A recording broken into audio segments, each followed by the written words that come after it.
நாள் வேண்டுகோள் உண்டு. தாங்கள் சிரத்தை விடுத்து என் விண்ணப்பத்திற்கு செவிசாய்க்க வேண்டும்.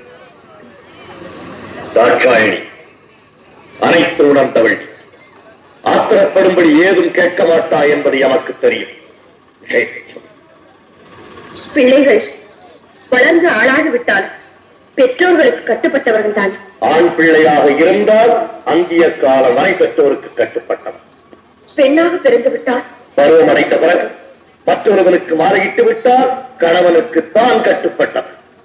மற்றொருவருக்கு மாலையிட்ட பின் பெற்றவர்களை அந்த பெண் மறந்துவிட வேண்டியதுதான். சுற்றி வளைத்து நீ எங்கு வருகிறாய் என்று எமக்கு புரிகிறது. சுருக்கமாக சொல். கோபப்பட்டு விடாதீர்கள். மறுமுறையும் மன்றாடி கேட்டுக் கொள்கிறேன். என்ன கேட்கப் போகிறாய்? என் தந்தை தர்ஷன் நடத்தும் யாகத்திற்கு சென்று வர வேண்டும் என்று மனதில் தோன்றுகிறது. உத்தரவு கொடுப்பீர்களா? பிறந்த வீட்டிற்கும் புகுந்த இடத்திற்கும் விரோதம் ஏற்பட்ட பிறகு பெண்ணாக பிறந்தவள் இருப்பதை விட ஏற்பதே மேலும். தந்தையின் பாதம் என்னையும் மீறும் அளவுக்கு வந்துவிட்டது. தவறுதான், என்னை மன்னியுங்கள். சென்று வர உத்தரவிடுங்கள். விதி உன்னிடமும் விளையாடுகிறோம். சரி,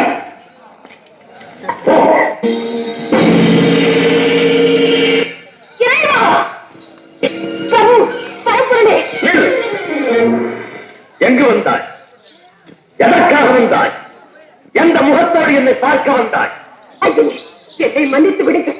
பெண்புத்தி பின்புத்தி என்ற சொல்லுக்கு இலக்கணம் கண்டுவிட்டேன். பாசத்திற்காக சென்று பலனை அனுபவித்து விட்டேன். போதும், நான் பட்டு அனைத்தும் மறந்து அடியாரை ஏற்றுக்கொள்ளும். என்னோடு சேர்ந்து வாழும் பாட்டே இனி உனக்கு கிடையாது. சோதித்தது போதும். இனி வேதனையை என்னால் காண முடியாது. ஏற்றுக்கொள்ளும்.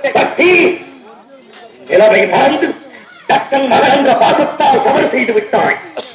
தக்க தண்டனை நீ என்னை புரிந்திருக்க வேண்டியது. என்னை பிரிந்து தனிமையில் இருக்க வேண்டாம். இனி எனக்கு தேவையில்லை.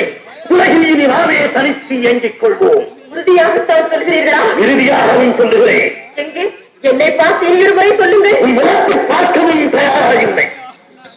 சீசனே, என் துணையின்றி உன்னால் ஒரு காலம் தனித்து இயங்க முடியாது என்பதை நன்றாக நினைவில் வைத்துக் கொள்ளும். சக்தி ஆழத்தால் அழியாதே. செல்வம் சிவமயம். சப்த ரிஷிகள், பூரகணங்கள் மற்றும் உங்கள் சகாக்கள் அனைவரையும் அழைத்து கேளுங்கள். சக்தி இல்லையே சிவம் இல்லை என்று தக்க பதில் கூறுவார்கள். வார்த்தைகள் பேசாதே. சிவம் தான் உலகில் சிறந்தது. இல்லை, சக்தி தான் உலகில் உயர்ந்தவள். சிவம் இல்லையே சக்தி இல்லை. சக்தி இல்லையே சிவம் இல்லை. சிவம் தான் பெரிது. சக்தி தான் பெரிது. ஆணுக்கு பெண் அடிமை. அந்த ஆணையம் பெற்றுத் தருவது பெண்மை. நீ இன்றி நான் உண்டு. நான் இன்றி நீர் இல்லை. மாமனே, அறிந்தும் அறியாதவர் போல் எதற்காக இந்த நாடகம் ஆடி? சக்தி இல்லையே சிவம் இல்லை, சிவம் இல்லையே சக்தி. இருவரும் சேர்ந்திருப்பதுதானே உலகம்.